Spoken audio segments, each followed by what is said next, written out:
Ja bih htjela danima pričati o Draženu, a još mi je želja da dođem u Istanbul i da upoznam košarkašicu koja je bila u kolima. I can't believe that she wants to meet me.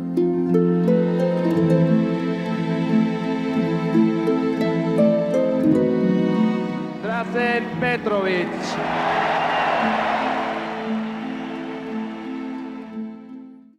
Dražen Petrović wasn't just a person, he was an institution. Dražen, well, truly one of the great basketball players in the history of this game. Petrović began playing because he wanted to do what his older brother did, but basketball became his passion. Dražen Petrović era, decían que era el genio de Šibenik. Aquí tenemos la camiseta que llevó Dražen antes de fichar por la Semra, el número 4 de Šibenik.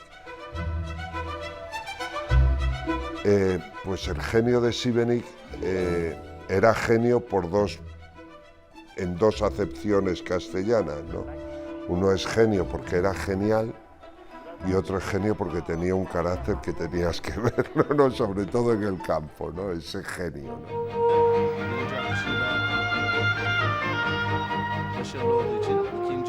During his time at Cibona and Zagreb, Petrović became a household name across the continent. He led his team to 9 titles in 4 years, including the club's first 2 European Champions Cups. Petrović averaged nearly 38 points per game in the Yugoslavian First Division and 34 in European competition. Plus, he was known to score up to 60 points in a single game. Tome njegova ljubav, on je muzicirao, on nije igrao, kao što je Mozart svirao svoju pjesmu na klavir, tako je on s loptom radio. To je bilo ono čudesno, eto.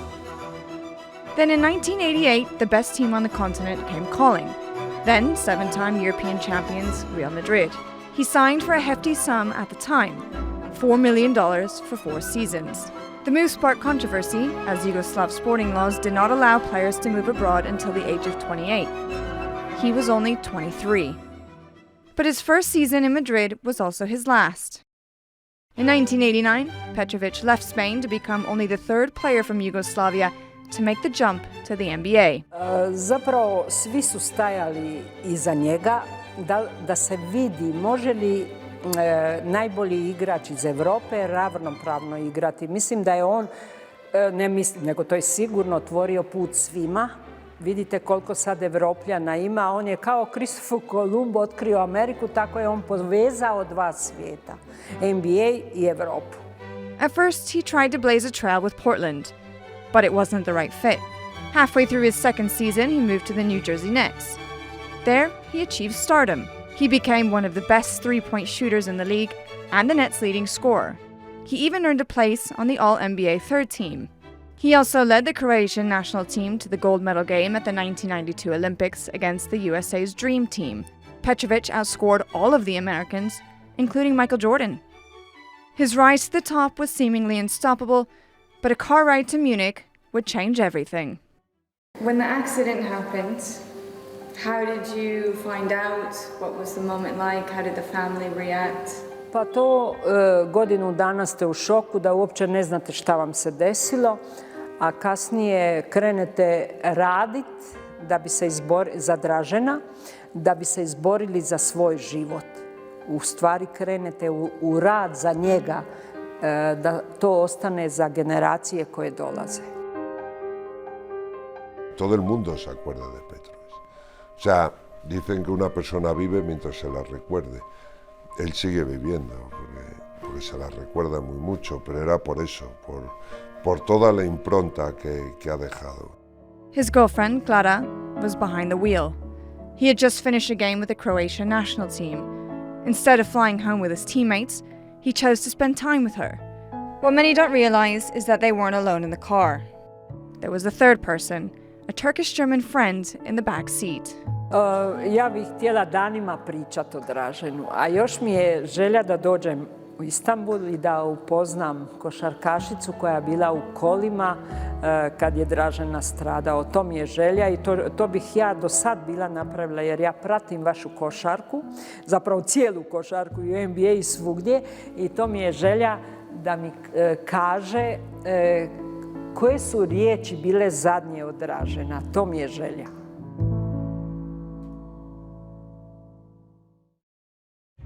It had been nearly 24 years since the accident, and the two women had never met. To my delight, I managed to find her. Her name is Hilal Edebal, and as luck would have it, she had just moved to Istanbul. I contacted her, and we agreed to sit down together so she could tell me her story, one she'd never shared on camera before. Do you remember how you met Clara and how you had that friendship with her? That was way before the accident. I met her when I was very young, when we started playing basketball together. We were friends. We met, I think, when did I start at SG München? Maybe with 11 years or so, and we played all those years together. And then I left to the States studying, and I think we kept in touch a little bit, but well, and then we met again in Germany before that day, before the accident actually. Picked Dražen up from the airport. It's a shame I can't remember him because, I mean, for being an ex-basketball player, I should be able to remember him, but that part in my brain is totally out. I don't remember anything. I don't even remember sitting behind him in the back seat. That's what they say. That's what the reporters say. And Clara was going too fast, but we were the only car driving right into the truck. None of us had their seatbelts on. From what I heard, well, Dražen was thrown out the window, out of the windshield. He was dead right away. And I was in a coma for a very, very long time. And did you ever talk to Clara about the accident at any point in time? I was told that she had visited me a couple times in the accident, in the hospital, and after I woke up, she came a couple times, but then all of a sudden she disappeared. I mean, Dražen was a big basketball star in his country, and some people were telling that it was Clara's fault and she wanted to kill him. I mean, it was her fault, yes, but she did not want to kill him. I mean, she loved him. They wanted to get married. And what about the aftermath for you, the recovery, what happened after the coma? I had a really bad, tough time. Luckily, I remembered my parents, my family, because the doctors always said, because my mom was always coming to the hospital while I was in a coma, asking the doctors, you know, if I will survive, if I will be as I used to be. The doctor said, okay, she will wake up since she has a healthy body. She was a basketball player, but we don't know anything else, what she will remember. And how did you feel when I called you? I was so excited, I couldn't believe it. I think that was a terrific idea, and I'm so happy that I'm gonna meet Mrs. Petrović. But I'm a little bit afraid also. But what is she gonna ask me? I mean, because I hope she doesn't expect too much, because I really don't remember anything.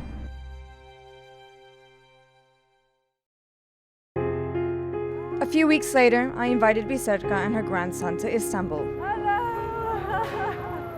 Hi! How are you? It was incredible how fast the time had passed. It had been nearly 6 months since our last meeting in Zagreb.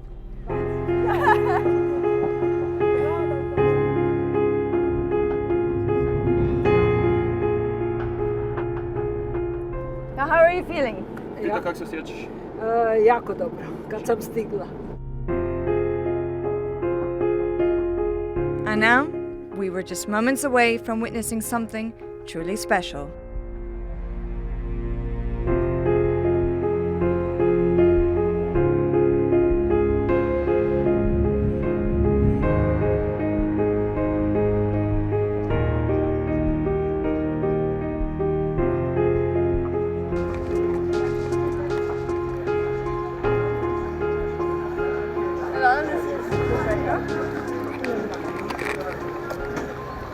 Dobar dan. Dobar Kako ste? dan, evo tu sam.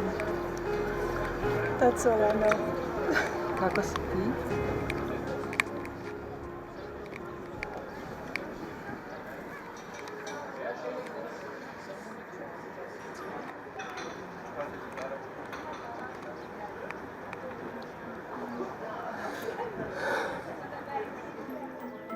Ja sam sretna jer je Dražena vidjela posljednji put prije nego ja. Zadnja je bila i vidjela Dražena.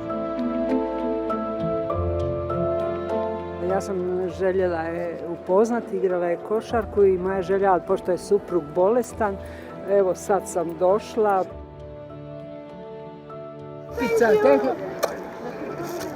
Ima toga još, mora doći u Zagreb. Thank you for meeting with us here, but she also said that if you ever get the chance, we will be really happy to have you. Tek onda će znati tko je vi. Zagreb is not that far. Tek onda će vidjeti koliki je Dražen velik. Yeah, because she wants you to see how we keep Dražen's memory alive through our museum. So Yeah. He will always be alive.